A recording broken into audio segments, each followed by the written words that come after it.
Tonight, we quietly step into another world.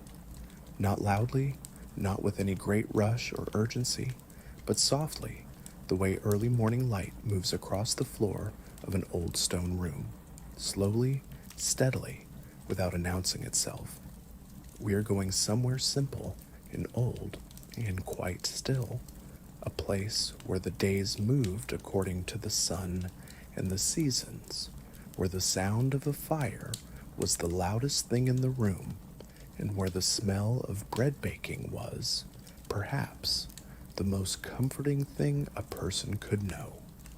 We are stepping into medieval Europe, into the life of ordinary people, farmers and cottagers, millers and shepherds, people whose names were not written down in any great book, people who did not fight in wars or sit on thrones or commission paintings of themselves. We are stepping into their kitchens, or what served as kitchens, into their gardens and their fields, into their bowls and their hands and their quiet, repetitive days. This is not a dramatic story. Nothing in it will startle you or demand your attention in any fierce way. It is simply the story of food, humble, plain, nourishing food, and of the people who grew it, gathered it, cooked it, and ate it day after day, season after season, for hundreds and hundreds of years. Let yourself settle. Let your body grow a little heavier, a little more still. We are in no hurry here. Imagine, if you are willing, a small village somewhere in what we might now call England or France or Germany. The specific country matters very little, because in the broad, slow rhythm of medieval peasant life, the similarities were far greater than the differences.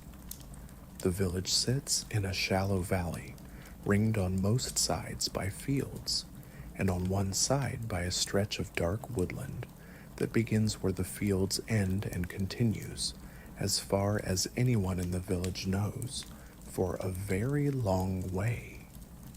The village itself is small, perhaps 20 houses, perhaps 30, arranged without any formal plan along a single muddy lane, each house set back slightly from the path, each one surrounded by its own small garden.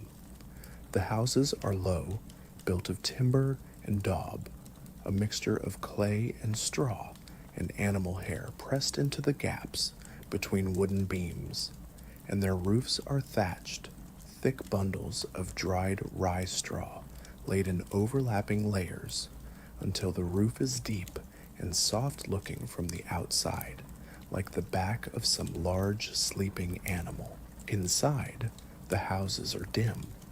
There are no glass windows in most of them, only small openings in the walls, sometimes covered with oiled cloth or wooden shutters, and the light that comes through is pale and indirect, and always carries with it a faint smell of the outdoors, of earth and wood smoke and damp grass. The floors are packed earth, sometimes strewn with rushes or dried herbs, and in the center of the main room, or along one wall, there is a hearth, a low, flat area of stone or compacted earth where the fire burns, and has burned nearly every day of every year that anyone in the house can remember. The fire is always there. That is the first thing to understand about the medieval peasant kitchen. The fire was not turned on and off. It was tended like a living thing, fed and coaxed and kept alive through the night with carefully chosen pieces of wood or dried peat or whatever fuel the season and the land provided. To let the fire go out entirely was not just an inconvenience. It was a small domestic crisis, because relighting it required sparks struck from flint and steel, a process that took patience and a little skill, and because while the fire was cold, nothing could be cooked and nothing in the room was warm. So the fire was always there, and everything in the room arranged itself around it. The sleeping pallets, the rough wooden bench, or the low three-legged stool, the hanging pot, the earthenware jars, and the wooden bowls stacked near the wall. Everything in the room was within reach of the fire's warmth, and everything in the room carried, in some faint way, its smell. It is a good smell in its own quiet way. Wood smoke and old stone, and something earthier beneath that. The smell of the rushes on the floor, perhaps a faint sweetness from dried herbs, rosemary or thyme, or something more pungent, like dried onion skins bundled near the door. And underneath all of it, the smell of the pot. Always the pot. Something simmering, something soft and slow and long cooked, something that has been over the fire for hours and hours, and has given up all its sharpness and become simply warm and thick and deeply familiar. That smell is, in many ways, the smell of medieval peasant life. Let us follow a single day in this quiet place. Not an unusual day, not a day on which anything remarkable happens, but simply one of the many hundreds of ordinary days that made up the greater part of a medieval peasant's life. A day in the middle of autumn, let us say, when the harvest has just been brought in, and the fields are bare and pale, and the mornings have begun to carry that first cool edge of the coming winter. It is very early. The darkness outside is complete and heavy, the kind of darkness that exists before any moon or star gives it shape. Inside the cottage, the fire has burned low during the night, and the room is cool and smells of old ash. The family sleeping here, a man and his wife, 2 or 3 children of various small sizes, perhaps a grandmother folded into a corner on her own pallet, are buried under rough woolen blankets, their breath slow and quiet in the dark. The woman wakes first. She nearly always does. She lifts herself from the pallet without making much sound, wraps a wool shawl around her shoulders, and moves in the dim gray pre-dawn toward the hearth.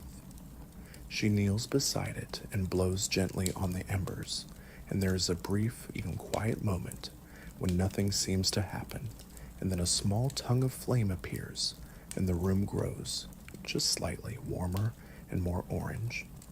She feeds it carefully, a handful of dried twigs first, laid across the embers lightly so as not to smother them, and then, when those have caught, a heavier piece of wood, something that will burn slowly and hold the heat.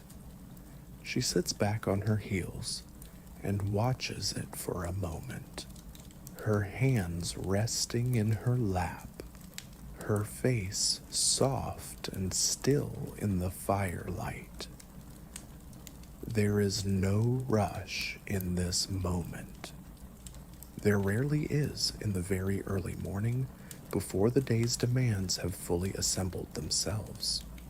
This is simply a woman and a fire, the same as it was yesterday and the day before and the day before that, all the way back through the seasons without any clear beginning. Slowly the room warms. The first task of the morning, once the fire is burning reliably, is the pot. The pot in a medieval peasant household was in many ways the center of the kitchen.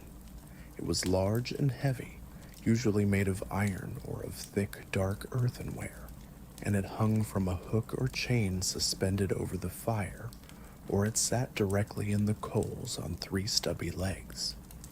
It was used for everything, for boiling water, for making soup, for simmering the long-cooked stews and porridges that formed the backbone of the daily diet, and it was rarely completely empty, because the practice of adding to an existing pot, rather than starting fresh, was both practical and economical, a way of extending flavors and making use of whatever was on hand.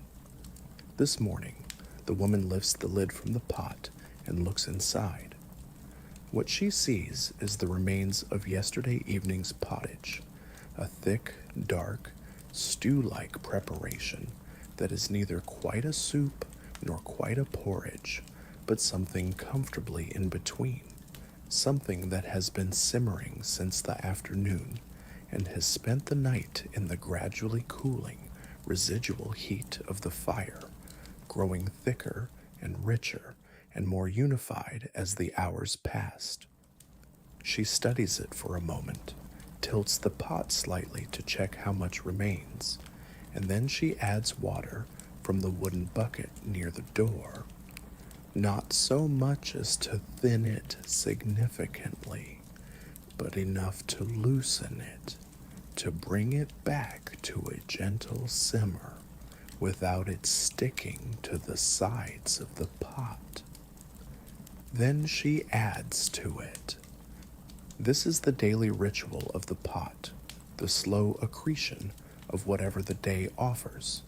A handful of dried peas added now, and they will soften gradually over the next several hours, surrendering their shape and their starchiness into the general warmth of the liquid. Perhaps a small piece of dried onion pulled from the braid hanging near the door. Perhaps a pinch of dried herbs from the bunch above the hearth. Pottage. The word itself is soft and old, derived from the same root as the word pot, and it described something that was less a specific recipe than a general approach, the approach of putting things into a pot and cooking them until they were soft and warm and ready to eat. Every household made it slightly differently, using whatever was available, whatever the garden had produced that season, whatever the pantry still held from the summer's stores. But the basic idea was always the same: grains and legumes and root vegetables and water and time and fire. Nothing more complicated than that. The dried peas now floating in yesterday's thickened liquid will take most of the morning to soften properly. This is not a problem. Time in a medieval peasant household was measured differently than we might measure it now, not in minutes and hours ticked off by a clock, but in the duration of tasks, in the arc of the sun, in the gradual readiness of food. The peas would be ready when they were ready, and until then there were other things to do. Bread. Bread was, in all likelihood, the single most important food in a medieval peasant's diet. Not important in the way that we might now say of food is important, as in nutritious or health promoting, but important in the fundamental sense that it provided the majority of the calories that kept a person alive and functional through a long day of physical work. In some estimates, bread and other grain-based preparations may have accounted for as much as 70 or 80% of the total calories consumed by poor people in medieval Europe, and on days when the harvest had been poor or the stores were running low, that proportion was even higher. The bread that poor people ate was not the bread that wealthy people ate. This is worth saying clearly, not in any dramatic way, but simply as a fact that shapes everything else in this story. Wealthy households made their bread from wheat, finely milled and sieved until it was pale and soft and almost white, and the bread that came from that flour was light and even textured and pleasant to eat. Poor households made their bread from whatever grain they had available, and very often that was not wheat at all, but rye or barley or a mixture of grains that might include oats or maslin, which was a blend of wheat and rye grown together in the same field and harvested and milled together, neither one nor the other.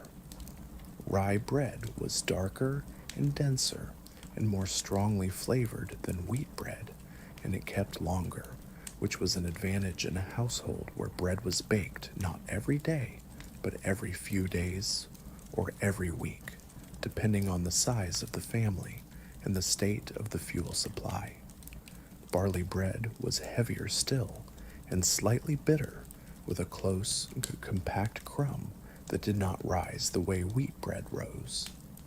Oat bread in the regions, Scotland, parts of Scandinavia, parts of northern England, where oats were the principal crop, was made as flat cakes rather than risen loaves, cooked directly on a flat stone over the fire, because oats lack the gluten that allows wheat and rye doughs to trap gas and rise.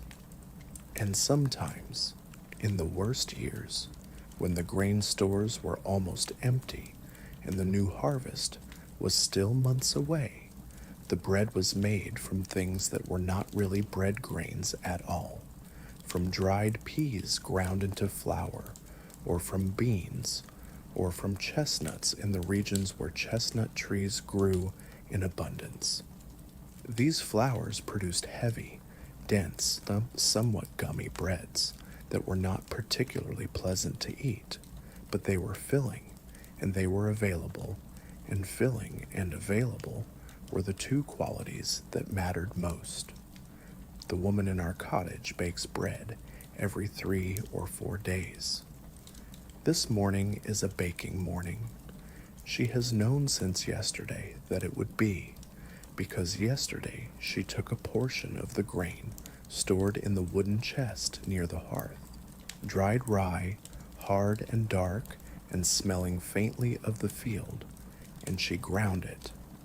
The grinding was done with a hand quern, 2 circular stones, the lower one fixed and the upper one turned by hand with a wooden handle. The grain fed into the hole in the center and emerging from the edges as flour, rough and slightly gritty, not as fine as the flour that came from the miller's great millstones, but acceptable, workable, hers. Grinding grain by hand is slow, repetitive work. The upper stone turns in circles, around and around, and the flour collects in a cloth laid beneath the stones, and the motion of turning is always the same, always steady, neither fast nor slow, just continuous, the way breathing is continuous. She would have ground for perhaps an hour, perhaps more, until she had enough flour for several loaves. Now, in the early morning, with the fire settled and the pottage beginning to warm again, she turns to the dough that she prepared last night and left to rest. She has moistened the flour with water, not milk, which was too valuable to use in bread, and not anything sweet, which was a luxury, and she has added a little of the fermented starter, the old piece of dough saved from the last baking, that carries within it the wild yeasts that will make the new bread rise, slowly and imperfectly, over many hours. And she has worked it, pressing and folding and pushing with the heels of her hands, until the mass of dough became something cohesive and slightly elastic, and then she covered it with a cloth and left it to do its quiet work through the night. Now she uncovers it and looks at it. It has risen a little, not dramatically, not the way a dough enriched with good wheat flour and plenty of yeast might rise, but noticeably. It is softer, slightly puffy, a little more yielding under her fingers.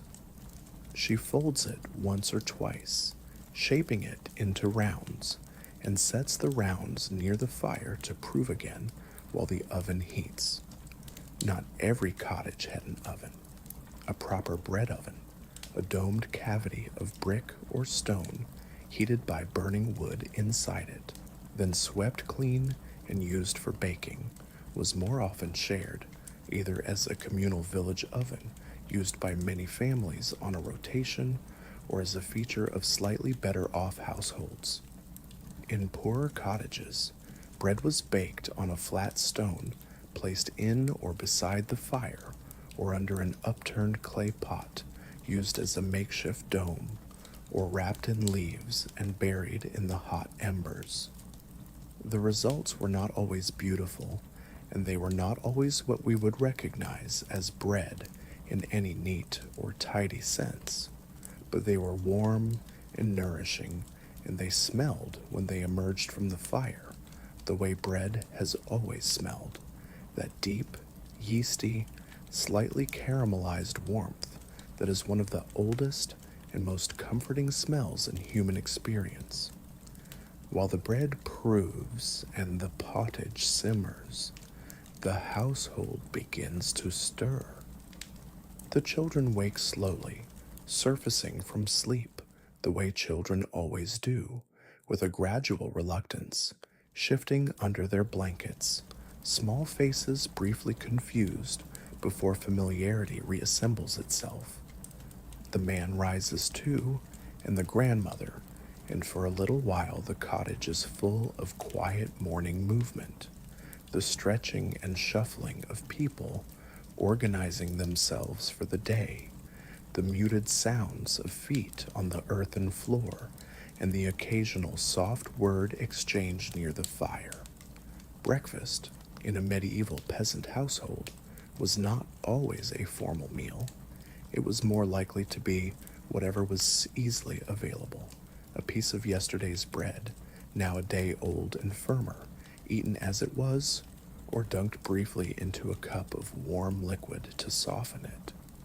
The warm liquid might be water heated over the fire, with a few dried herbs steeped in it. Not tea in the modern sense, because tea came from a plant that did not grow in Europe and would not arrive there for several centuries, but something similarly warming, something mild and slightly herbal in flavor. Or it might be a small amount of ale, thin and lightly fermented, which seems strange to us now, but which was in many medieval households not primarily an intoxicant, but a safe and mildly caloric drink, preferred over water, whose quality could not always be trusted. The children take their bread and crouch near the fire, leaning into its warmth, eating without much ceremony. The older ones will be sent out soon to help with the day's work. The younger ones may stay closer to the house, near their mother, whose day will be organized around the fire and the garden and the animals, the small flock of chickens picking at the ground in the yard, the pig in its pen beside the house, the one or two goats if the family is lucky enough to have them. There is a calmness in this morning that is worth sitting with for a moment. It is not a comfortable morning, not by any standard we might apply today. It is cold, the bread is rough, the liquid in the cup is not very flavorful, and the day ahead holds a great deal of hard work. But there is a certain evenness to it, a certain steadiness that comes from the fact that mornings in this household are always like this. There is no variation, no surprise, no disruption. The fire is lit, the bread is baking, the pot is on, the children are eating, and everyone knows what the day will ask of them. Not much changes from one morning to the next, and there is something in that repetition that is its own kind of comfort. The garden attached to the cottage is small, perhaps half an acre in a good situation, perhaps less in a more constrained one, and it is the woman's particular domain, the part of the household's food production that she tends and manages through the seasons. The garden grows vegetables, which are not glamorous and are not recorded in many of the texts and chronicles that survive from the medieval period, but which were essential to the daily diet and to the health of the family. The most important vegetables in the medieval peasant garden were the ones we might now think of as humble or unglamorous, the roots and leaves and legumes that stored well, that produced reliably, that could be added to the pot in some form throughout most of the year. Cabbages grew here, big-headed and dense, their outer leaves dark green and slightly coarse, their inner leaves pale and tender. Onions grew here in abundance, because onions were perhaps the single most commonly used flavoring in medieval cooking, present in nearly every dish, adding depth and sweetness and a pungency that offset the otherwise plain flavors of grain and legume. Leeks grew here too, tall and sturdy, their tops fanning out in flat blades of dark green, their white bottoms nestled in the earth. There were peas and beans, field peas and broad beans mostly, grown not just to be eaten fresh in summer, but to be dried and stored for use through the winter and spring, when they would be added to the pottage in their dried, hard state and simmered for hours until they softened and broke down and thickened the liquid around them, adding protein and body and a kind of mild earthiness that was the flavor of sustenance, the flavor of food that was doing its primary job.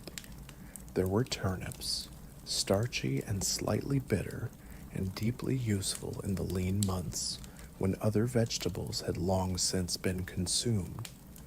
There were parsnips, sweeter than turnips, with a flavor that became almost honeyed when they were cooked slowly in the pot. There were carrots, smaller and thinner and more wildly shaped than the carrots we might buy in a market today, orange and purple and yellow, pulled from the earth still trailing loose soil. And there were herbs. Herbs were not a luxury in the medieval peasant garden. They were a necessity, both for flavoring and in the understanding of the time, for health. Parsley grew near the door, easily reached for a handful to add to the pot. Thyme grew in low, woody mounds, its tiny leaves intensely fragrant when brushed. Sage, with its soft gray-green leaves and slightly medicinal smell, was used in cooking and also given to people who were unwell. Fennel, tall and feathery, its seeds dried and kept in a small cloth pouch for flavoring. Mint, which had a tendency to spread and take over if not watched, its smell cool and sharp and somehow both refreshing and ancient at the same time. In autumn, the garden is winding down. The summer's beans have been harvested and dried, and the empty bean poles stand at odd angles in the turned earth. The pea plants have been pulled and composted, but there are still cabbages, their leaves beginning to curl at the edges with the first frosts. Still good, still useful. There are still leeks, still a few parsnips and carrots left in the ground, where they will actually improve with frost, becoming sweeter as their starches convert to sugar in the cold. There are onions braided and hanging in the cottage, their papery skins rustling faintly when the door opens and closes. The woman moves through the garden in the cool morning air, not hurrying, checking what remains, pulling a leek from the ground with a gentle, practiced twist, brushing the soil from its white root with her thumb. She will add it to the pottage later. She picks a few outer leaves from the nearest cabbage, which is still firm and heavy, and will last a few weeks more if the frosts are not too severe. She tucks everything into the fold of her apron and makes her way back to the cottage. It is the kind of morning that asks nothing dramatic of anyone, just the slow, careful work of maintaining a household, of gathering what the garden offers, of tending the fire and the pot and the bread. Let us talk more about the pottage, because pottage deserves more attention than it is usually given. If there was a single food that defined the diet of poor people in medieval Europe more completely than any other, it was this, not bread, although bread was arguably more important in terms of calories, but pottage, because pottage was where nearly everything else in the diet ended up. Pottage was the vessel, the medium, the daily reality of eating for most people in most places across this long, slow period of history. The word itself began to be used regularly in England around the 13th and 14th centuries, though the thing it described was far older than any word for it. It simply meant food cooked in a pot, and since nearly everything poor people ate was cooked in a pot, pottage was in some sense the entire cuisine, or nearly all of it. The most basic pottage was nothing more than grain boiled in water until it was soft and thick, oats, or barley, or a mixture of grains, cooked until they swelled and broke and dissolved into something that was more porridge than soup, something pale and thick and deeply plain. This was the fallback, the thing eaten when there was very little else, the food of the very poor and of times of hardship. It had no flavor to speak of beyond the mild, slightly grassy taste of the grain itself, and it was filling in the way that thick, starchy things are filling, temporarily, densely, without any great pleasure, but with the solid comfort of something substantial in the stomach. But most pottage, most of the time, was something more than this. Most pottage was a living thing, accumulative and variable, built over days and weeks through the addition of whatever was available. Dried peas went in, adding protein and a sweet, earthy flavor and a thickening starchiness that changed the texture of the liquid into something more substantial. Beans went in, adding more protein, a slightly mealy, creamy richness when they broke down. Root vegetables went in, turnips and parsnips and carrots, which softened slowly and gave the pottage a mild sweetness and a depth of flavor that plain grain could never achieve. Onions went in, always, the most reliable flavor in the pot, their sharpness cooking away over hours until it became something mellow and sweet and fundamental. Cabbage went in. Cabbage was one of the great staple vegetables of the medieval period, grown everywhere, stored well in its solid-headed form, and added to the pot in thick shreds, where it softened and turned slightly sweet, and took on the flavor of whatever else was in the liquid around it. Leeks went in, giving the pottage a gentle onion flavor that was somehow more delicate than onion itself, a little more grassy and subtle. Dried herbs went in, a sprig of thyme, a few sage leaves, parsley if it was available fresh in the warmer months. What rarely went in, or what went in only in very small quantities, in the way that a flavoring goes in rather than an ingredient, was meat. This is one of the most significant things about the diet of poor people in medieval Europe. Meat was present, but it was present as a flavoring agent far more often than as a primary food. A small piece of salt pork, the back fat or the rind, or a tough offcut, heavily salted to preserve it through the winter, might be added to the pottage, where it would render its fat slowly into the liquid and add a smokiness and depth that transformed the plain flavors of grain and vegetable into something richer, something that tasted of nourishment in a more satisfying way. But this was flavoring. This was not a portion of meat for each person.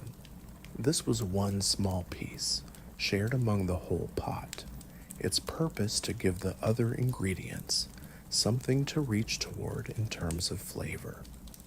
Bacon, and by bacon we mean the cured, salted pork that was made from the pig slaughtered in late autumn, was for many peasant families the closest thing to a regular meat ingredient in the daily diet.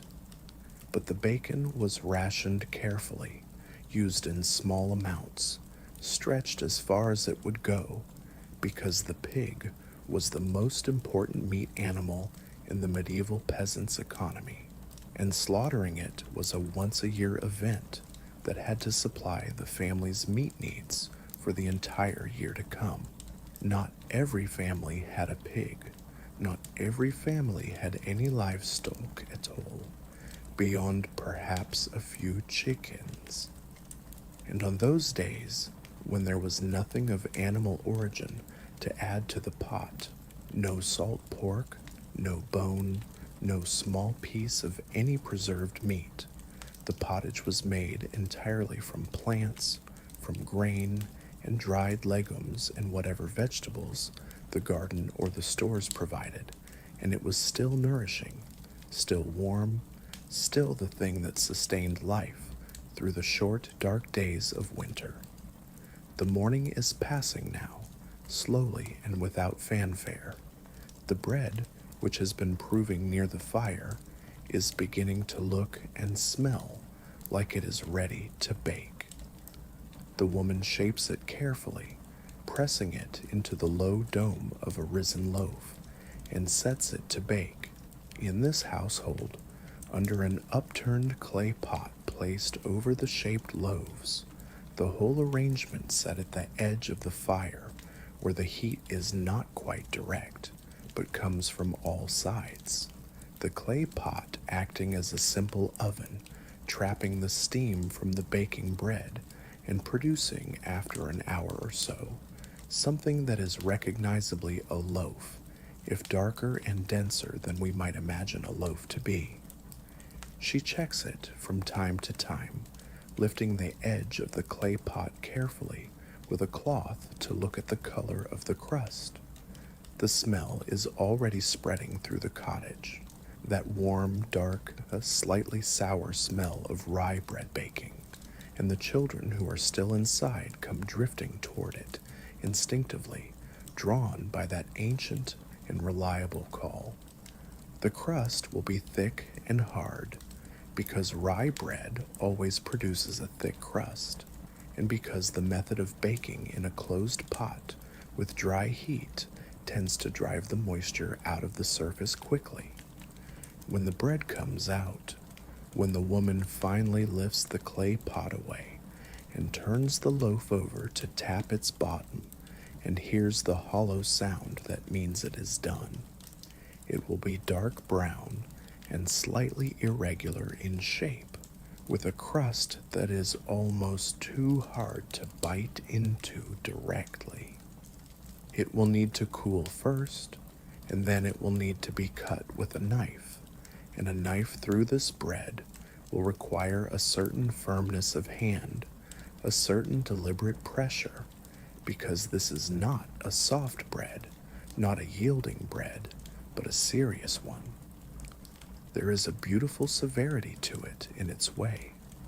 A piece of this bread, dense and chewy, slightly sour from the fermentation of the starter, dark enough to be almost black in the center of the crumb, eaten with nothing but a little salt, or perhaps a thin scraping of lard, it is a complete food. Not exciting, not varied, but complete. It will hold the hunger at bay for hours, in a way that lighter, fluffier bread sometimes does not, because the density and the resistant starch of the rye crumb means it is digested slowly, releasing its energy gradually, keeping a person functional and warm through a long morning of physical work. Outside, the day has established itself. The The sky is pale and gray, the kind of autumn sky that has no particular features, no dramatic clouds, just a general diffuse light that comes from everywhere and casts almost no shadows. The fields beyond the village are bare and brown, the harvest long since gathered, the stubble plowed under or still standing in pale rows. In the distance, the dark line of the forest sits quietly at the edge of the visible world. The man has been out since shortly after breakfast, working with the other men of the village at the communal tasks of the autumn season, repairing fences, mending the drainage ditches that ran between the fields, splitting firewood for the coming winter. The older children are with him, or helping neighbors, or at lessons if the village has a priest who teaches, which some do and some do not. The younger children are here, near the cottage, engaged in the small, endless tasks of a domestic morning, carrying water from the well, scattering grain for the chickens, pulling weeds from the edge of the garden. Nothing about this morning is hurried. Everything is purposeful, but the purpose is carried out at a pace that the work itself imposes, not a pace driven by any external urgency.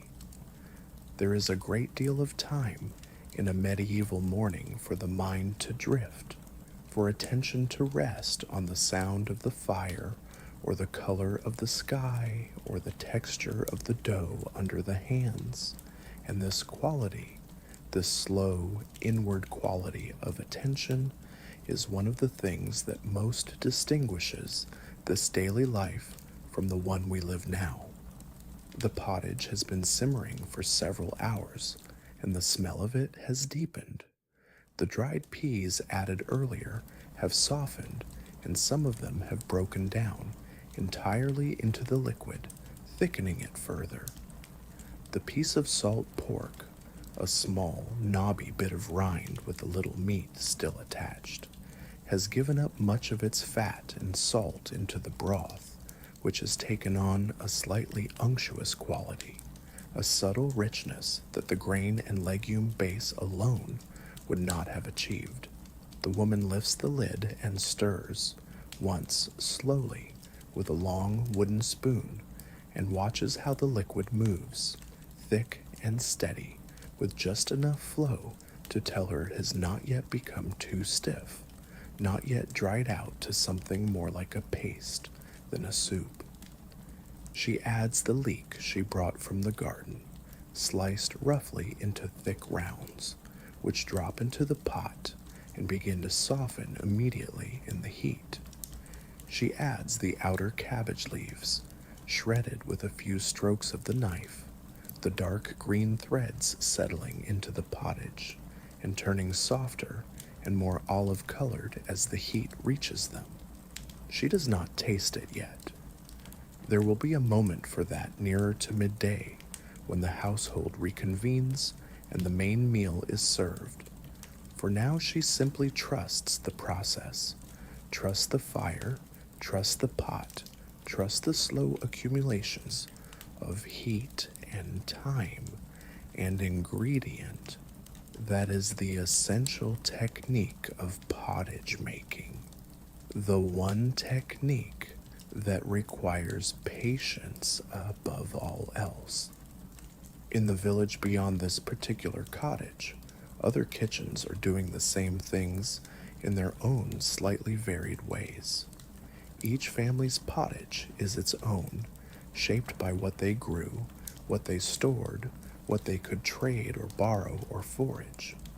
A family with a small dairy animal, a goat or a cow, might add milk to their pottage on better days, making it richer and more filling, giving it a slight creaminess. A family near the forest might add foraged mushrooms or wild greens, or the bulbs and roots of plants that grew along the woodland edge and were known by long familiarity to be safe to eat. A family who kept bees might add a small amount of honey to a preparation of grain, making something sweet and thick and nourishing that was neither porridge nor pudding, but something comfortably in between. Foraging was an important supplementary food source for poor people throughout the medieval period, particularly in the spring and early summer when the winter stores had been largely exhausted and the new garden crops had not yet produced. The forest and the hedgerows and the banks of streams and rivers offered an abundance of edible plants to those who knew how to find and prepare them. Wild garlic, with its broad flat leaves and strong, clean, garlicky smell, which could be chopped and added to the pot or eaten raw with bread. Sorrel, with its sharp, lemony flavor, eaten as a salad green or cooked briefly in liquid. Watercress growing in cold, clear water, its small, round leaves intensely flavored and deeply nourishing. And elderberries, small and dark, gathered in great drooping clusters and used to make a thick, tart, deeply purple syrup or a simple preserve. Acorns, gathered in autumn from the oak trees that were so abundant in medieval European forests, were not a pleasant food in their raw state. They were bitter with tannins, but they could be processed, leached in running water over days or weeks until the bitterness was reduced, and then dried and ground into a coarse flour that could be mixed with other grains to extend the bread supply. It was work, and the result was not particularly delicious, but in a year when the grain harvest had been poor, it was food, and food was what was needed. Chestnuts, in the regions where chestnut trees were common, parts of France, northern Italy, the Iberian Peninsula, were a much more significant food source than this, because chestnuts required no particular processing and could be eaten roasted directly over the fire, or dried and ground into a flour that made reasonable, mildly sweet flatbreads, or boiled in water until they were soft and slightly creamy and eaten as a simple, sustaining food. In some areas, chestnuts were the primary source of starch for the poorest people, a substitute for grain in years, or in regions where grain was scarce or expensive. Wild herbs and plants provided not just food, but medicine, or what served as medicine in a time before modern medical understanding. Infusions made from particular plants and drunk warm, poultices applied to wounds or rashes, preparations mixed into food to address specific complaints. The line between food and medicine in the medieval period was not a sharp one. Plants were understood to have properties that affected the body, and the same herbs that seasoned the pottage might also be drunk as a remedy for a cold, or used to ease a stomach complaint, or given to a woman recovering from childbirth. Midday comes gradually, without any announcement, the pale autumn light simply settling into a slightly lower angle, the shadows growing marginally longer, the temperature dropping a degree or two as the sun passes its highest point. The men and older children return from their morning's work, drawn as much by the smell of the bread and the pottage as by any awareness of the hour, and the household gathers around the fire. This is the main meal of the day. It is not served with any ceremony, not arranged on a table with any thought to presentation or variety. The woman takes the bread, the loaf from the morning's baking, now cool and firm, and cuts it into thick slices with the knife, and the slices are passed around. They are dense and dark and slightly sour, and they smell of the fire and of the grain and of the long hours since they were flour and water and a handful of old dough. Each person takes their bread and holds it, or sets it on the wooden board, or the upturned pot lid that serves as a plate. Then the pottage is served. The woman ladles it out into bowls, wooden bowls for most of the family, perhaps an earthenware bowl for the grandmother who has her own particular bowl that she has used for many years. The pottage is thick and fragrant, darker than it was this morning, the peas nearly dissolved, the cabbage soft and almost invisible in the depth of the liquid, the leek rounds yielded to the heat and become silky and mild. The piece of salt pork has been fished out. It will go back in again tomorrow, and the fat it has shed coats the surface of the pottage in a thin, glistening layer that catches the firelight. They eat slowly without hurrying. The bread is torn into pieces and used to scoop up the pottage, to wipe the bowl clean, to give the hands something to do, and the jaw something to work against, while the softer pottage is swallowed. The wooden spoon passes, or each person has their own, and no one speaks very much, because eating in this household is not a social occasion in the elaborate sense, but a practical one, a moment of refueling, of taking in warmth and sustenance, of resting from the morning's work before the afternoon begins. The pottage is not exciting food. Let us not pretend otherwise. It is not a varied meal, not a meal that offers different flavors and different courses, or that presents itself with any visual interest. It is a bowl of thick, brownish, grain and vegetable liquid with a piece of dark bread, and it has been very similar to itself every day for weeks, and will be very similar to itself every day for weeks to come, until the seasons shift and the ingredients available in the pot change in their small, incremental ways.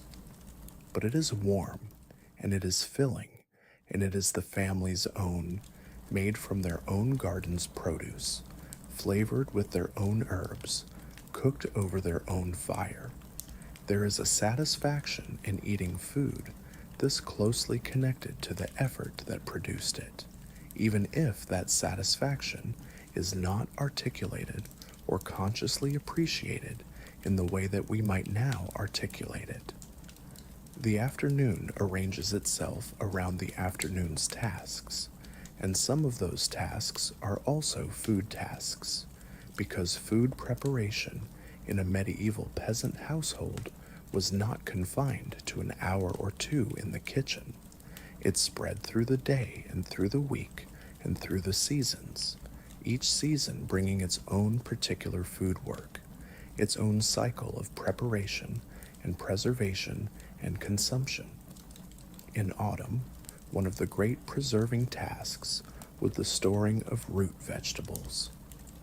The carrots and parsnips and turnips and beets that had been growing in the garden through the summer would not survive the winter above ground, and so they had to be brought in and stored in a way that would keep them usable for as long as possible. The most common method was to layer them in a pit dug in the ground, or a cold cellar, or a storage box filled with sand or straw, the dry, cool, dark conditions slowing their respiration and preventing them from freezing solid, keeping them in a kind of suspended state that allowed them to be used gradually through the winter months. There was also the salting. Salt was expensive, not wildly so, but significantly enough that it was used carefully, and yet it was essential, because salting was the most reliable and widely accessible method of preserving meat and fish and some vegetables through the winter months. The pig, when it was slaughtered in late October or November, would be salted down thoroughly, the entire carcass broken apart, and the pieces packed into a barrel or wooden chest with generous layers of salt between them, where the salt would draw out the moisture from the meat and replace it over days and weeks with a preserving brine that kept the meat safe to eat for months. In coastal regions or near rivers, fish played a significant role in the diet, particularly during the many days of the medieval Christian calendar, perhaps a third of the year's days in total, on which the eating of meat was forbidden. These were the fasting days, the Fridays and Saturdays, and the long weeks of Lent, and on these days, the Church required that observant Christians abstain from the flesh of warm-blooded animals, which meant that fish and shellfish and other cold-blooded creatures were the primary protein sources. For poor people who lived near the coast or near productive rivers, fresh fish was available at least seasonally, and the herring in particular was one of the most important foods in the medieval European diet, cheap, abundant in its season, and preservable by salting or smoking in ways that made it available year-round. Salted herring was packed into barrels and transported across Europe, and even inland peasants in areas far from any coast might occasionally have access to salted herring as a fish day alternative to their usual pottage. The humble salted herring, opened from its barrel and rinsed and eaten with bread and perhaps a cup of thin ale, was not a luxurious food. It was strong-smelling and intensely salty, and the flesh was sometimes a little mushy from its time in the brine. But it was protein, and it was a change from the peas and beans and grains of ordinary days, and even a small change in a diet that was otherwise so relentlessly consistent was something to be noted and appreciated. Let us slow down again now, because the afternoon in the cottage deserves its own quality of attention. The fire has settled into its afternoon rhythm, burning lower and steadier than it did in the busy morning, the logs gone to thick, glowing coals that give a deep, even heat. The room is warmer now than it was at first light, and the smell inside has shifted from the morning's smell of fresh bread and kindling to something richer and more settled, the long-cooked pottage that has never really left the pot, the lanolin smell of the wool hanging near the door, the dry sweetness of the rushes on the floor, and over everything, the old familiar smell of wood smoke that has seeped into every surface of the room over years and years and become inseparable from the room itself. The woman sits near the fire in the afternoon, working. She is spinning, drawing out the wool that she washed and combed yesterday into a continuous thin thread that winds onto the spindle turning slowly near her knee. The motion of spinning is meditative, the same pulling and twisting motion repeated over and over, the left hand feeding the fiber, the right hand guiding the spindle, the eyes doing less than the hands, the mind free to be half elsewhere. She spins for an hour, perhaps more, and while she spins, she keeps half her attention on the pot, adding a splash of water when the sound of the simmering tells her the liquid has reduced too much, adjusting the heat by moving the pot slightly further from the coals or closer to them. The afternoon pottage is not the same as the midday pottage. The pot has been cooking since morning, and everything in it has changed in the hours since the midday meal. The vegetables are softer, the broth darker, the flavors more melded and indistinguishable from each other. What remains is something deeply uniform, brownish, thick, aromatic in a way that is less specific than it was this morning, and more general, the smell of long cooked things, of time and heat, and the gradual unification of many ingredients into something singular and steady. She will add to it for the evening meal. Perhaps more dried peas, added now and left to simmer until supper. Perhaps the few remaining carrots from the garden, cut into thick pieces and dropped in without ceremony. Perhaps a little more of the dried herb bundle, a few sprigs of thyme whose tiny leaves will fall from the stems and disperse into the liquid over the hours ahead. And perhaps, on this day, since it is a mild and ordinary autumn afternoon, she will add something else. She has a small crock of dried mushrooms, gathered from the meadow in late summer and dried in the sun until they shriveled and darkened and concentrated into thin, papery fragments that smell, when you press them to your face, of damp forest floors and something rich and almost meaty. A handful of these, dropped into the pot now, will rehydrate slowly in the broth and add a depth of flavor that is difficult to describe precisely. Earthy, deeply savory, a little dark in flavor, the way autumn itself tastes if you could put it in your mouth. This addition is not something everyone in the village might have. It depends on whether you knew to gather mushrooms in their season, whether you had somewhere suitable to dry them, whether you had thought ahead to this moment in October when a handful of summer's dried fungus would improve the supper pot in a way that nothing else quite could. But this family did gather them because this woman's mother taught her to, and her mother's mother before that.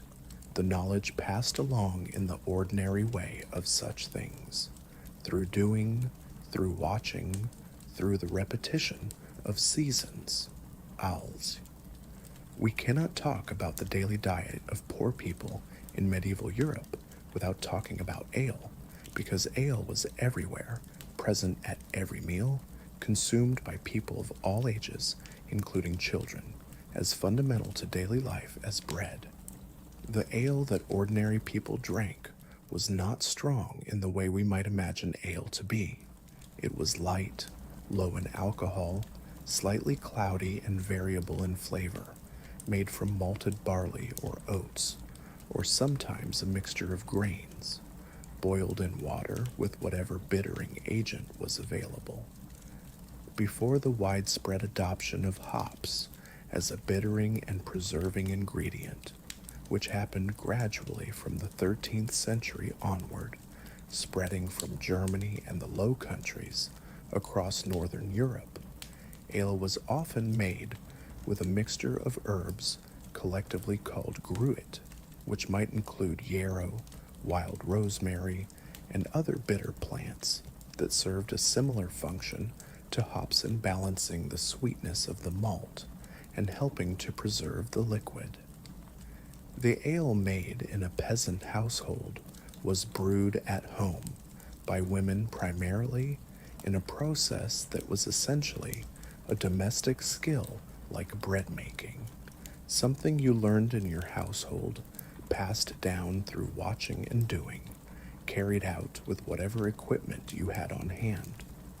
The grain was malted first, soaked in water until it began to germinate, and then dried in a kiln or oven, the process triggering the development of enzymes in the grain that would later convert its starches to sugars, and then cracked and mashed in hot water in a large wooden tub, and the resulting sweet liquid, the wort, was drawn off and boiled with the bittering herbs, and then cooled and allowed to ferment. Fermentation happened on its own.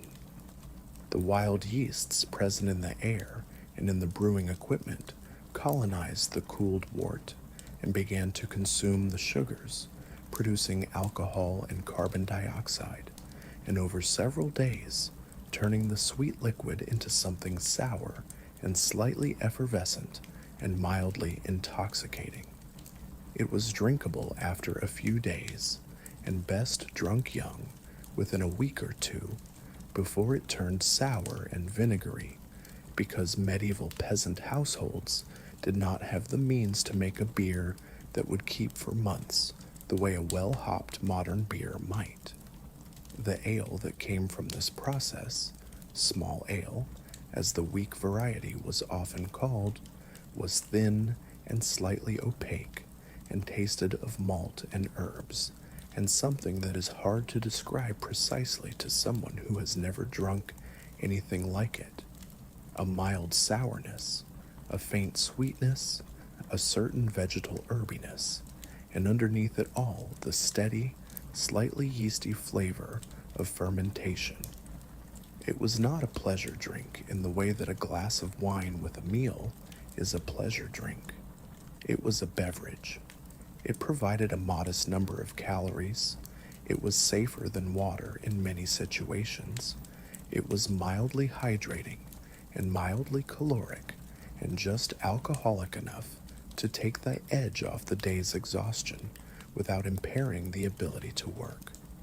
Children drank it diluted further, or drank whey, the liquid left over from cheese making, or drank water when there was a clean source available. But ale was the daily drink, the default, the thing in the cup at every meal, the thing that sat on the table while the bread was cut and the pottage was ladled. The afternoon has shifted now toward early evening. The light outside the cottage's small window, which has been pale all day, is turning slightly golden and then beginning to thin, and the air coming through the gaps around the door is noticeably colder than it was at midday. The children have come in from the yard, the older ones from whatever they were doing with the men or neighbors, and the cottage is fuller now. The small sounds of several people in a small space filling the room, a cough, a murmured word, the scuff of feet on the earthen floor, the creak of the bench under a new weight. Supper is not far away. The woman checks the pot, lifts the lid, stirs. The pottage has continued its long, slow transformation through the afternoon, and what is there now is dense and dark and deeply flavored, the mushrooms fully rehydrated and soft, the new carrots tender through, the broth so reduced and thickened that the wooden spoon stands almost upright for a moment before it slowly tips.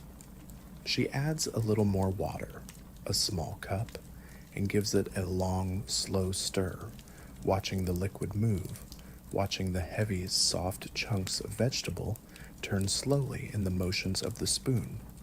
This is, she knows without articulating it, the best the pottage has been today.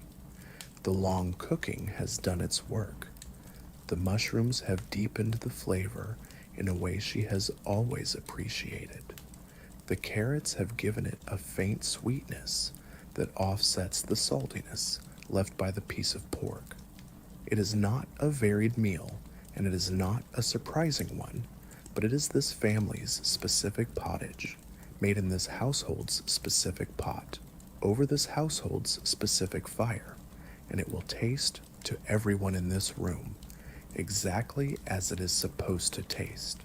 There is a piece of the morning's bread still remaining, the end of the loaf, the heel, which is always the last to be eaten because it is harder and denser than the middle slices, the crust thickest there, the crumb almost tight with its own density.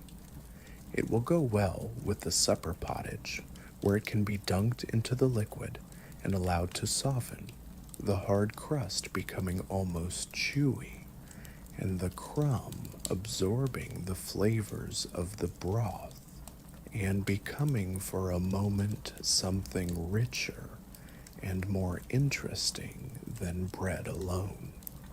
Let us think for a moment about cheese. Cheese was one of the more important, protein rich foods available to poor people in medieval Europe, particularly in regions where cattle or sheep or goats were kept, and it was produced at home by those who had access to milk. The process of making simple, fresh cheese was not complicated and required no specialized equipment.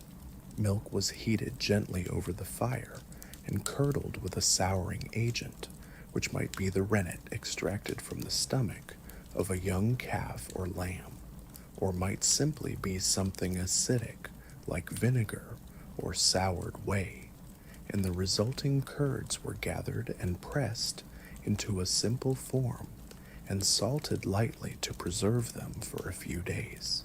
The fresh cheese that resulted from this process, something like what we might now call a simple farmhouse cheese, or cottage cheese, or a rustic ricotta, was mild and slightly acidic and dense with protein, and it was one of the most valuable things in the household's food stores during the months when the dairy animals were producing milk. Eaten with bread, with a little salt, with perhaps a few leaves of fresh herbs in the warmer months, it was a satisfying and nourishing meal in itself, simple and honest and deeply sustaining. Harder, aged cheeses required more time and more careful management, the regular turning and salting and watching over weeks and months while the cheese ripened. But even in modest households, a hard cheese made from the summer's milk and kept until winter could add variety and richness to the diet in the colder months when fresh dairy was not available. Hard cheese cut into small cubes and eaten with bread was a portable food, something that could be taken into the field or carried on a long day of work without spoiling, and this practicality made it valuable in ways that its flavor alone might not have justified. And there was butter where there was enough milk to make it. Butter was made by churning cream until the fat globules coalesced into solid butter and separated from the watery buttermilk. And in a household with a dairy cow or a few dairy goats, butter was a seasonal abundance, plentiful in spring and summer when the animals were in milk, absent or rationed in autumn and winter when the milk dried up. It was used in cooking sometimes, melted into a warm preparation, or spread on bread when it was fresh, or worked with salt and packed into a crock and buried in the ground, or kept in a cool place to preserve it for later. The salted butter in the crock worked carefully to remove all air and sealed against spoilage, could keep for months if the temperature was cool enough, and a scraping of it on a piece of dense, dark bread on a cold winter morning was one of the small pleasures available to a household that had been careful and well organized enough to produce and preserve a surplus through the summer. Evening comes fully now, and the light inside the cottage comes only from the fire. There are no candles burning tonight, or if there are, they are tallow candles made from animal fat, cheap and smoky, and giving off a slightly rancid smell that mingles with the wood smoke and becomes part of the room's ordinary atmosphere. Candles and oil lamps were not used extravagantly in poor households, both because the fuel cost something and because the fire itself gave enough light for the evening's simple needs. Firelight is orange and unsteady, making the room seem warmer than it is, casting long moving shadows on the walls, doing something to the faces of the people it illuminates that makes them seem softer and more ancient, closer to some earlier version of themselves. The supper is served now, the pottage ladled once more into bowls, the same bowls from midday rinsed with water and used again. The bread, the heel of the loaf, passed from hand to hand. Perhaps, if this is a slightly better evening, a slightly more comfortable household, a small piece of hard cheese cut into portions, or a smear of salted butter, perhaps a cup of ale. The family eats close to the fire, their faces warm on one side and cool on the other, the bowls in their laps or on the bench beside them, the firelight moving over everything. The children eat with the directness of children everywhere, focused entirely on the act of eating, the bread disappearing quickly into small mouths, the pottage scooped up with the spoon or with a piece of bread used as a dipper. The adults eat more slowly, not necessarily enjoying the food in any elaborate sensory way, but eating with the knowledge of people who have worked hard all day and understand what the food is for. There is very little conversation at supper. Some families may have more, some less, but in general, the evening meal in a medieval peasant household was not a time of great social elaboration. It was a time of eating, of warmth, of the day's last gathering before the darkness and the sleep took over. The fire made the room warmer than the rest of the night would be. The pottage made the body warmer than it had been in the cool afternoon. These were the gifts of the evening meal, and they were gifts enough. Let us take some time now to think about the changing of the seasons, because the diet of poor people in medieval Europe was profoundly shaped by the passage of the year, far more directly than our own diets are shaped by season, in a world where every food is available year-round in most places. In spring, the diet shifted as the winter stores ran low and the first new growth began to appear.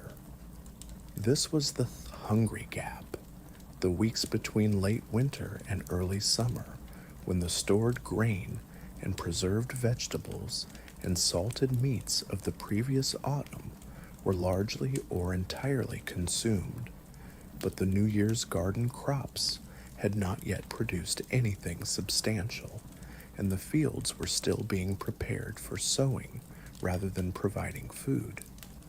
The hungry gap was a genuine hardship for the poorest households, a time when the daily bread might be stretched with bean flour or ground acorns, when the pottage might be very thin indeed, when the foraging of wild plants became not a supplementary activity, but a necessity. But spring also brought relief in the form of the year's first wild greens. Young nettle shoots, gathered with care from the edges of fields and roadsides in early spring, were one of the most important of these, not pleasant to gather, because the sting was real and required handling with thick gloves or cloth, but easy to cook into something useful, because blanching them briefly in hot water or adding them directly to the pot neutralized the sting completely and left behind a green, slightly grassy, deeply iron-rich leaf that thickened the pottage and added a freshness that the winter's preserved foods could not provide. Nettle pottage or nettle soup was a real and common food in medieval Europe, eaten in spring by poor people who needed what the first green things of the year could offer. Wild garlic carpeted the forest floors in spring in many parts of Europe, its broad flat leaves pushing up through the dead leaves of winter, its smell unmistakable when a foot crushed them by accident, sharp, pungent, definitively garlicky. The leaves were edible, more pungent than cultivated garlic, but in the same family of flavors, and they could be chopped into the pot or eaten raw with bread. The white bulbs were smaller and milder than cultivated garlic, but still useful, still adding that ancient, fundamental flavor that has always made plain food taste like something more than plain food. Summer was the season of relative plenty. The garden was producing, the hens were laying well in the longer days, the dairy animals were in full milk, the fields were growing toward the harvest, and the air was warm enough that being hungry was not also being cold. The pottage in summer was greener and more varied than in winter. Fresh herbs went in, young green peas went in still in their fresh state rather than dried. Fresh beans went in, fresh onions and leeks, and early carrots went in, and the overall flavor was lighter and more varied and more vegetable forward, less of the dense, dark, long cooked quality that characterized the winter pot. Fruit appeared in summer too, though not in the orchard and market stall abundance that modern life might suggest. Wild strawberries, small and intensely flavored, gathered from shaded banks and hedgerows. Blackberries, ripening from late summer into early autumn along the edges of every path and field boundary, easy to gather in quantity and eaten fresh or cooked with a little sweetener into a thick, dark, mouth-staining preserve. Elderflowers in early summer, delicate white clusters with a sweet, musky smell, sometimes made into a simple drink by steeping them in water with a little honey. Crabapples, tart and hard, gathered in autumn and made into a sharp jelly or stored in cool conditions where they would keep for months. Honey, if the family kept bees, or if a neighbor did, was the primary sweetener in the medieval peasant household, because white sugar made from cane was an imported luxury available only to the wealthy, and even locally produced beet sugar would not be developed for commercial use until centuries later.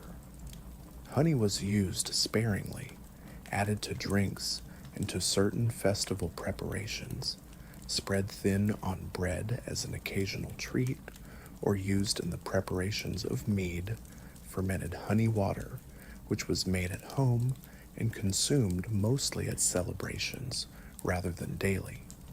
The role of sweetness in the medieval peasant diet was small. Most food was savory, most preparations were salted rather than sweetened, and the occasional honey or dried fruit added to a preparation stood out precisely because sweetness was not a daily expectation.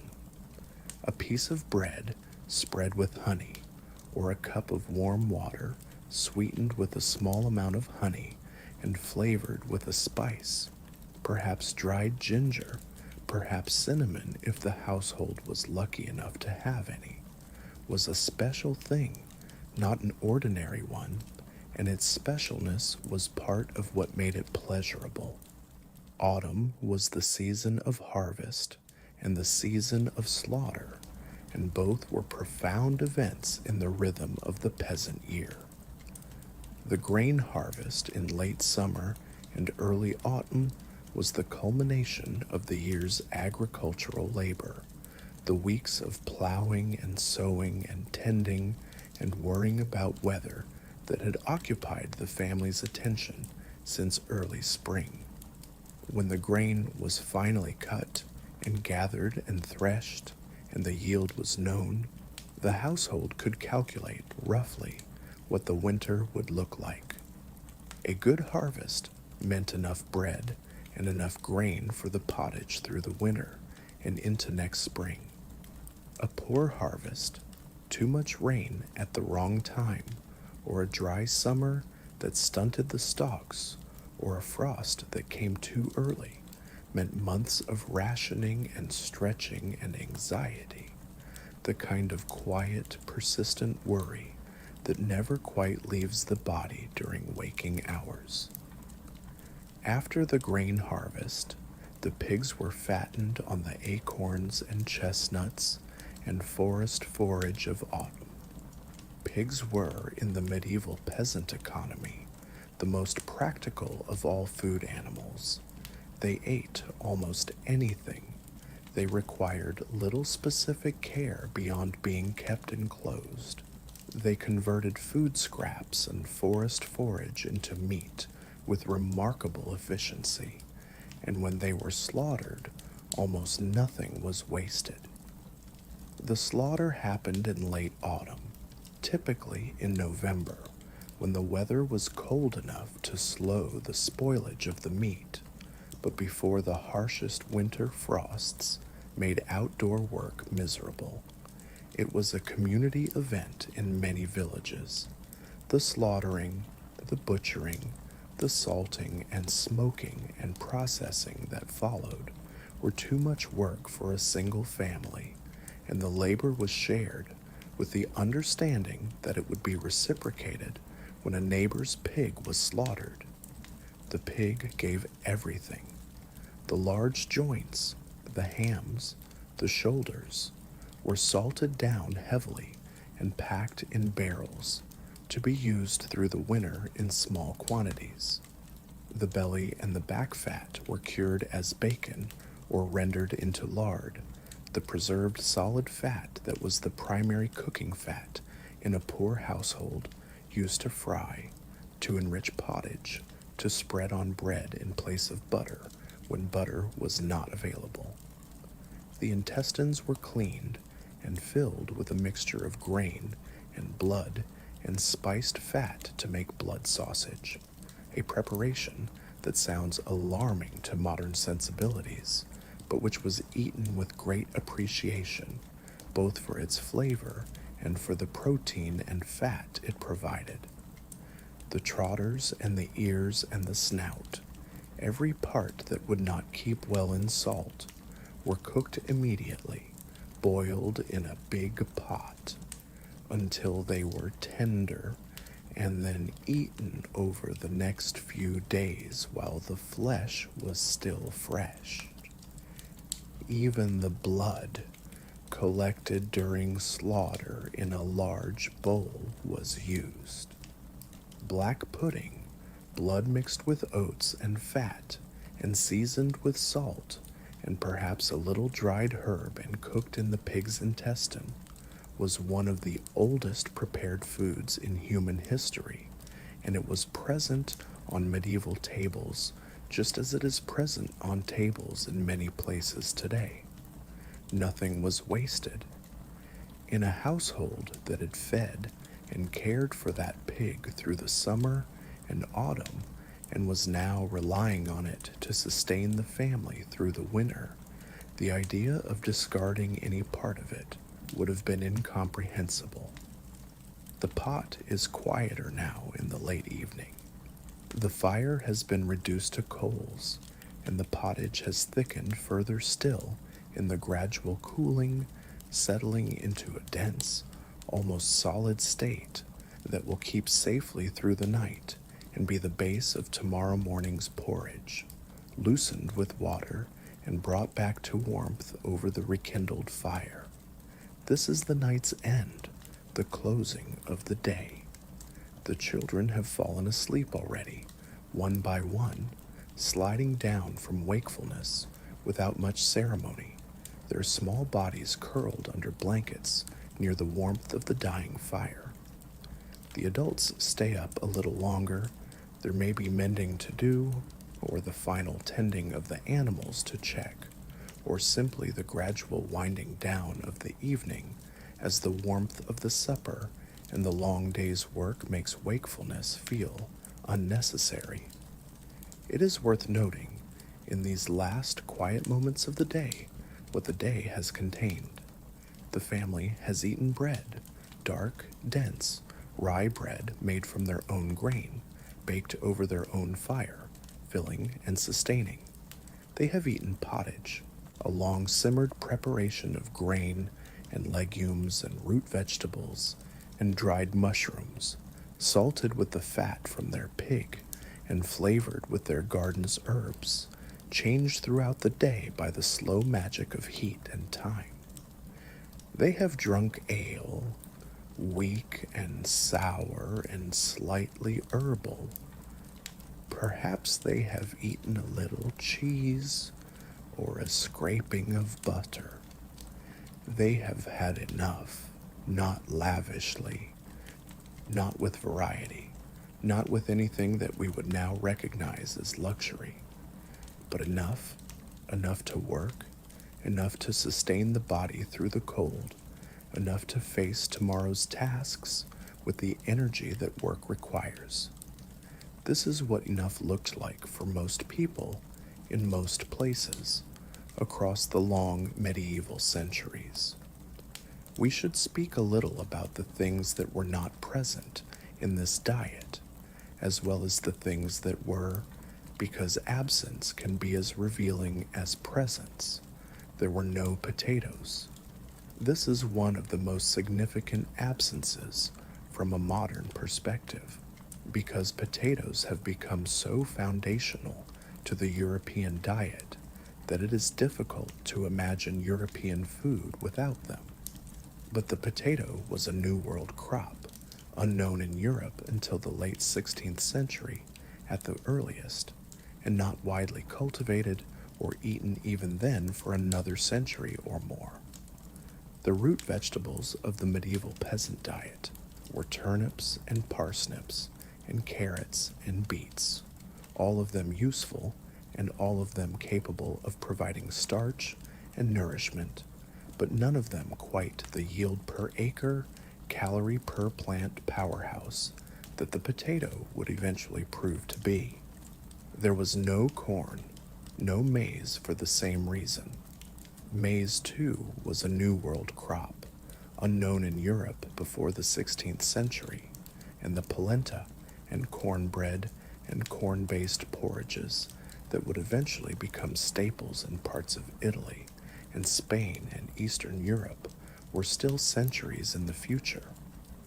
The grain porridges of medieval Europe were made from oats and barley, occasionally millet, occasionally spelt. There were no tomatoes, no bell peppers, no chili peppers, all New World plants that would dramatically change the flavor profiles of European cooking after their introduction in the 16th century. The soups and stews and sauces of medieval Europe were not red, not spiced in that bright, acidic, nightshade way that we associate with Italian or Spanish or Eastern European food today. They were brown and ochre and deep green, flavored with the herbs of their own gardens and the roots of their own fields.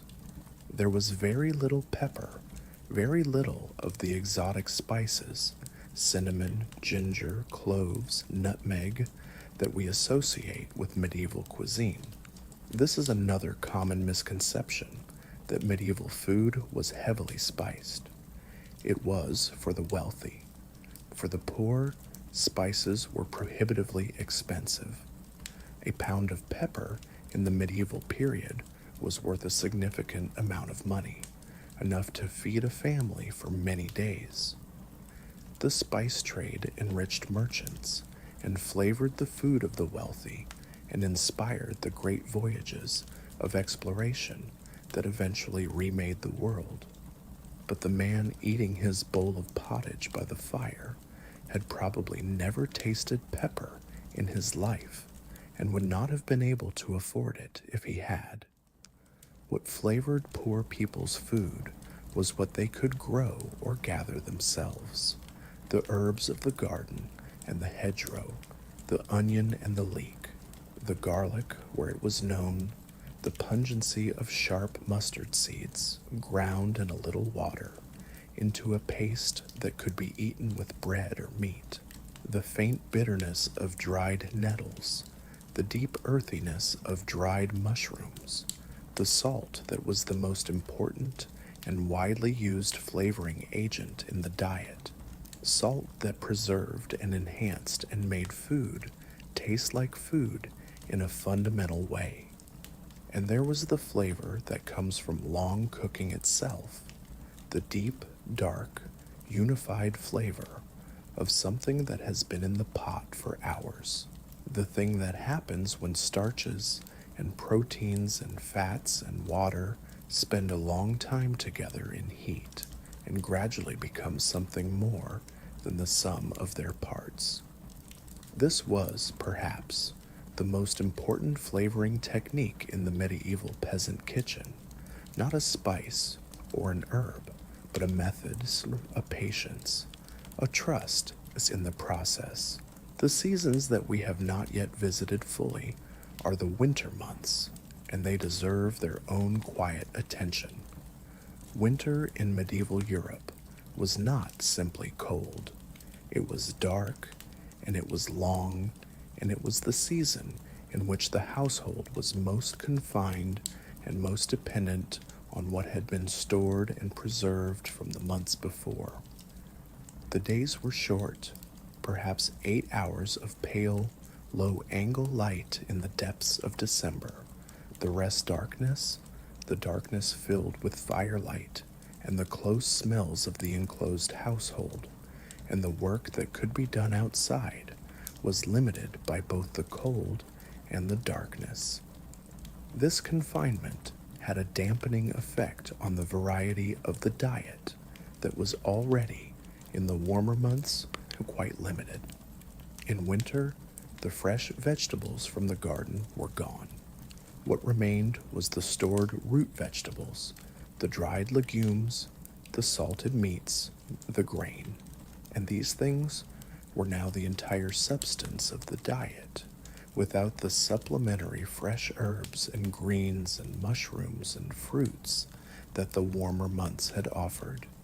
Winter pottage was darker and denser than summer pottage. It was made from the remaining dried peas and beans, from the stored turnips and parsnips and carrots pulled from their beds of sand in the cool darkness of the cellar, from the occasional small piece of salted pork cut carefully from the barrel with attention to how much remained and how many weeks were still to come before spring. The flavor was deep and earthy and slightly salty, and the texture was thick, because dried legumes thicken liquid as they cook in a way that fresh vegetables do not. The bread in winter was made from the same grain as in other seasons, but the grain stores were finite, and by late winter, in a household that had not had a good harvest, the flour might be stretched with other things: dried pea flour, bean flour, even ground dried chestnuts mixed in, and the bread that resulted was darker and heavier and more bitter than the pure rye bread of earlier in the year. But it was bread, and it was eaten. The preserved fish, salted herring, or dried cod in coastal or trading regions appeared on the table more regularly in winter, both because it was a preserved food that lasted through the season and because the many fast days of the Christian calendar fell partly in winter months, particularly during Advent in the weeks before Christmas. On these fast days, the family ate no meat of any kind, but fish was permitted, and a salted herring eaten with bread and a cup of ale was a winter supper that kept the fast and fed the body. There is a quality to winter eating that is worth sitting with, a certain severity, a certain reduction that is not quite scarcity, but is very much simplicity. When the days are short and the cold is a constant background condition of existence, the body needs warmth and fat and dense calories, and the winter diet of pottage and heavy bread and salted meat provided exactly these things, not elegantly, not with variety, but reliably in the way that reliable things sustain you even when they do not delight you. The fire in winter was never more important. Everything, the warmth of the room, the cooking of the food, the heating of the water, the drying of the wet wool, and the wet boots and the wet mittens, depended on the fire, and the fire depended on having enough fuel, and having enough fuel depended on the summer and autumn wood gathering having been sufficient. A household with a good wood pile going into winter was a household in a much better position than one whose wood pile was thin and insufficient, and the work of cutting and splitting and stacking firewood through the autumn was not just a chore, but a form of serious, long-term provision. Let us come back gently to the cottage we have been visiting all through this day, and let the night settle fully around it. The fire has burned low. The coals are red and steady beneath a thin film of ash, giving off a deep warmth that will persist through the hours of darkness, warming the room enough that the family sleeping in it will not be truly cold, only cool, the way sleeping outdoors under thick blankets on an autumn night is cool. The pot sits in its place at the edge of the hearth, the pottage inside it thickened to near solidity as the temperature slowly drops, waiting for the morning fire to restore it to warmth and movement. The bread, what remains of it, the heel and the crusts and the ends, is wrapped in a cloth and set in a dry place near the wall. Tomorrow's breakfast will include it, softened in the warm pottage or dunked in ale, and it will serve the purpose it was made to serve. The room is quiet. The breathing of the sleeping family fills it, soft and rhythmic and slow, the breath of people genuinely tired from a day of genuine work, sinking deeply into sleep the way that physical labor allows.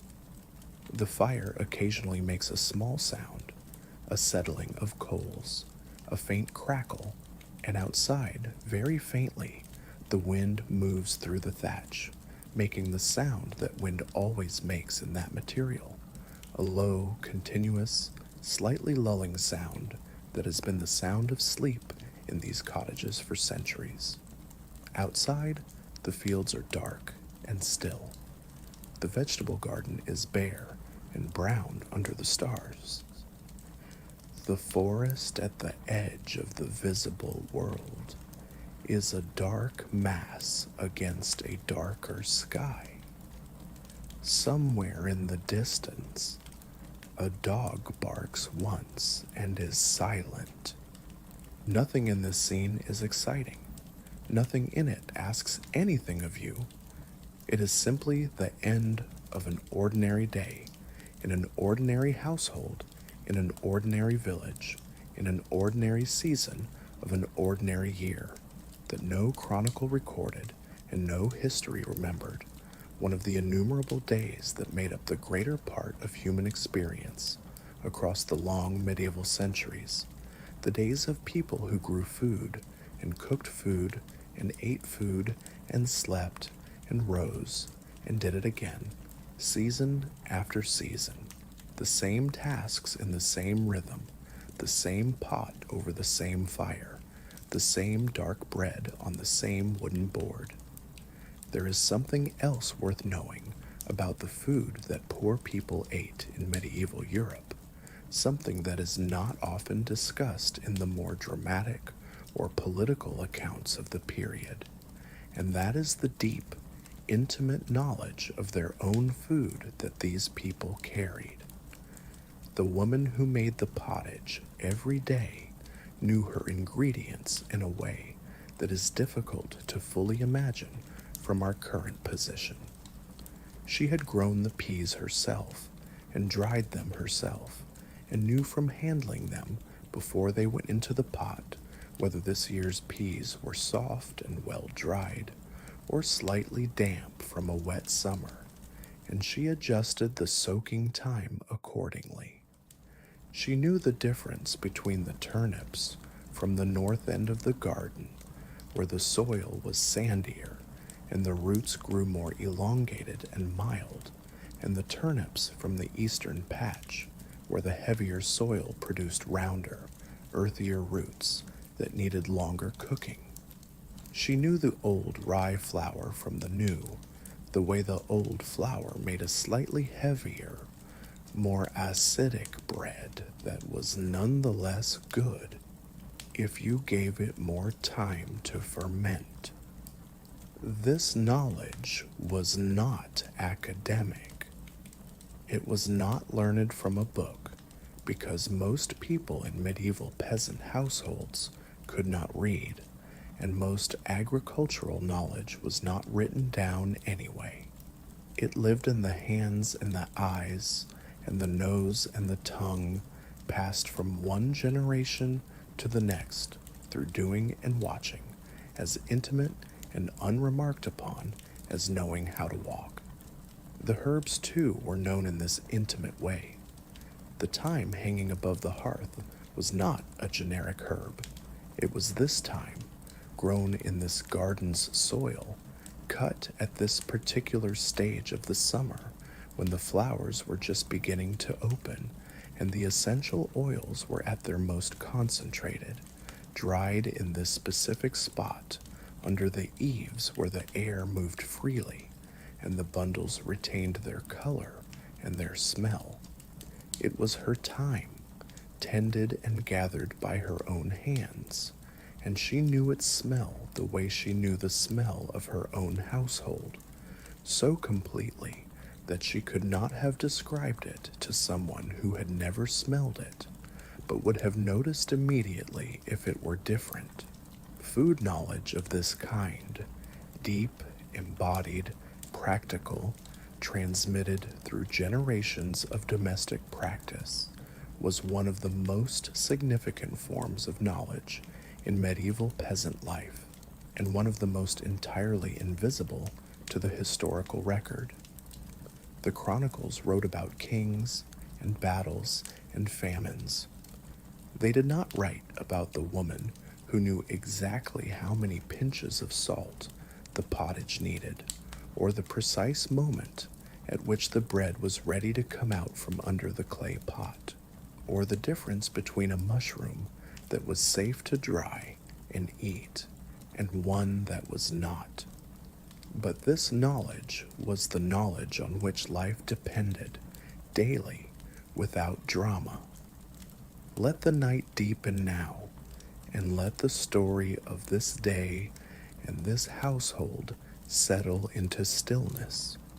We have spent this time in a particular kind of quietness, the quietness of a life that was governed by the simple, unrelenting demands of food and warmth and shelter, a life in which the complexity of existence was organized around the most fundamental questions.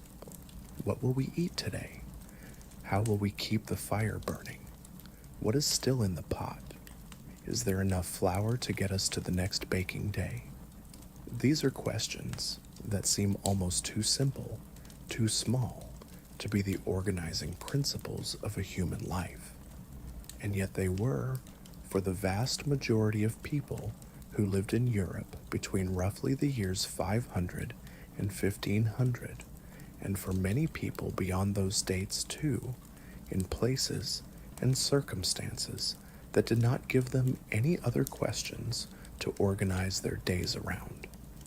The pottage was the center of it all, not the dramatic center, not the emotionally resonant center, but the literal and practical center, the thing always on the fire, always available, always changing and always the same, the thing that a bowl of held in your hands in a cold room on a dark morning was warmth and substance and continuity all at once.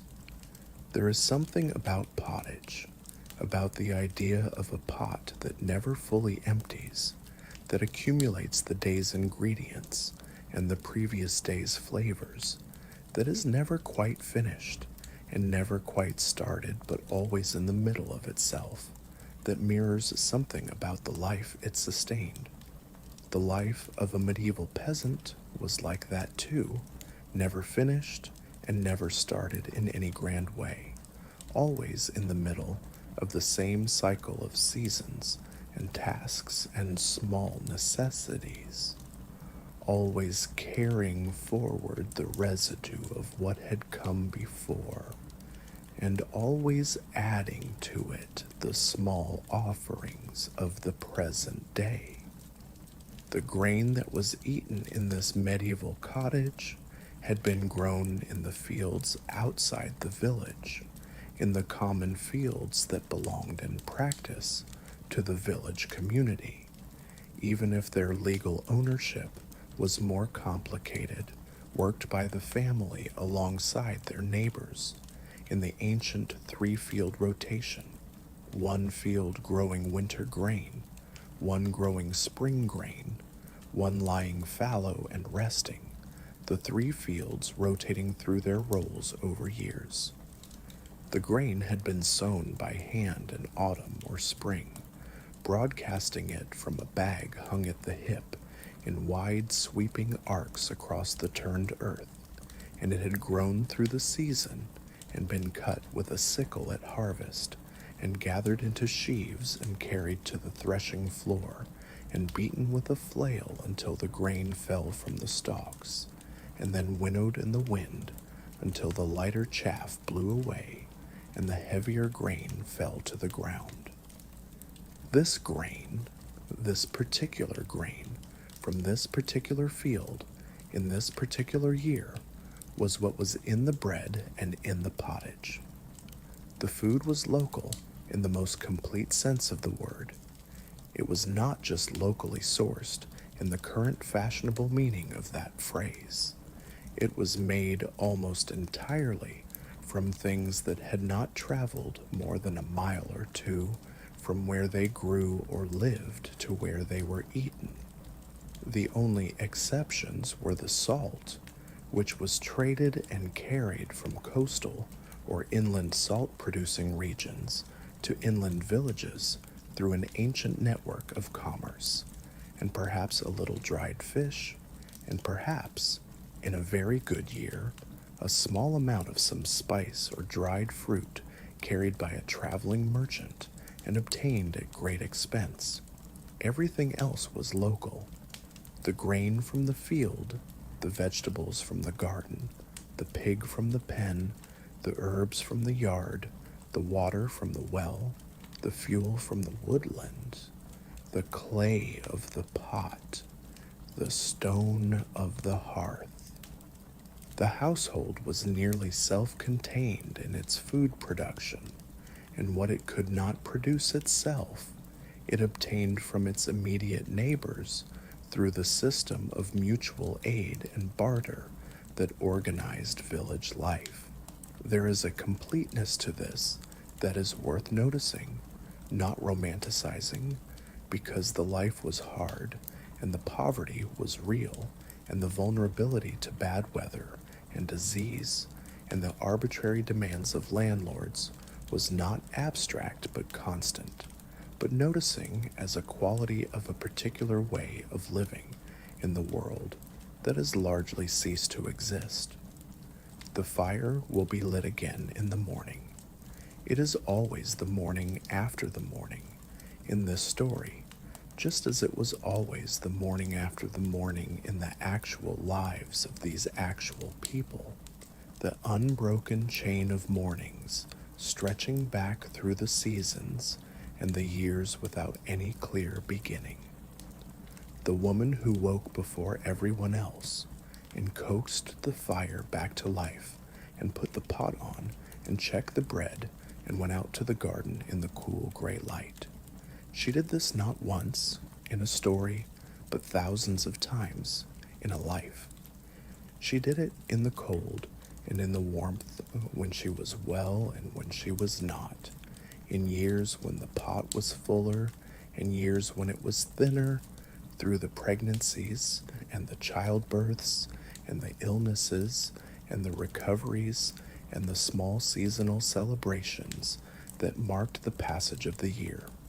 And before her, her mother did it, and her mother's mother before that, and back through the generations, an unbroken line of women waking before anyone else in the cold of the early morning and kneeling beside the hearth and building up the fire that would make the day possible. This continuity is, perhaps, the most profound thing about the history of food at this level of life. Not the specific recipes, which varied, not the exact ingredients, which changed with the seasons and the years and the fortunes of the household, but the continuity of the practice, the fire, the pot, the bread, the daily work of turning what the earth offered into something warm and sustaining. That practice was very old when the medieval period began, and it would continue long after the medieval period ended, and in some forms and in some places it continues still. The bread is cooling somewhere in this long night, wrapped in its cloth, dense and dark and slightly sour, settling into the hardness that rye bread settles into as it cools, becoming more itself with every hour, more the thing it will be tomorrow when it is eaten. The pottage in the pot has cooled to barely warm, almost a solid now, waiting with the patience of something that has all the time it needs. Let the fire burn low, let the coals settle into each other in the quiet dark. Let the cottage hold its warmth around the sleeping family, the thick thatch keeping the cold night air at arm's length, the earthen walls breathing out the last of the day's accumulated heat into the small, smoky, familiar-smelling space where everything needed is near to hand. The morning is not far away, and the morning will ask its familiar questions, and the fire will be lit again, and the pot will come back to warmth, and the bread will be cut with the knife, and the day will begin again in its gentle, unhurried way, as it has begun every day in this place, for longer than anyone here can remember. Let yourself grow still now. The village is asleep. The fields are quiet under the autumn stars. In the darkness of the cottage, the coals have lost their redness and are simply gray and orange, holding their heat privately, sharing it without any fanfare with the room around them. The breathing of the sleeping family is the only sound. Somewhere in the pot, the thick remains of today's pottage rest in their deep, dark quiet, carrying within them the flavors of the long day, the dried peas that swelled and softened over the morning hours, the leek that gave up its white sweetness in the afternoon, the mushrooms that released their ancient, earthy depth as the light faded, the salt and the fat from the small piece of pork, the thyme whose tiny leaves dissolved so completely into the liquid that they became invisible, present only as flavor, only as that faint, herbal note that makes something taste like it was made with attention. This food will be eaten again tomorrow, and tomorrow it will be made again, and the day after that, and the day after that, and through all the days of all the seasons that remain. Not much changes from one day to the next in this quiet place. The fire is lit and fed. The pot is checked and stirred. The bread is made and cut and eaten. The garden gives what it has. The stores give what they hold. The body takes what it needs and warms and rests and wakes again. It is enough. It has always been enough. Rest now. The fire is low and steady, and the cottage is warm, and the night is very quiet, and there is nothing that needs doing until morning. Let the dark be simple and unhurried around you. Let the smell of old smoke and dried herbs and something thick and warm from the pot be the smell of the room in which you are gently sleeping. The fire will still be there, glowing softly when you wake. Rest now. Simply rest.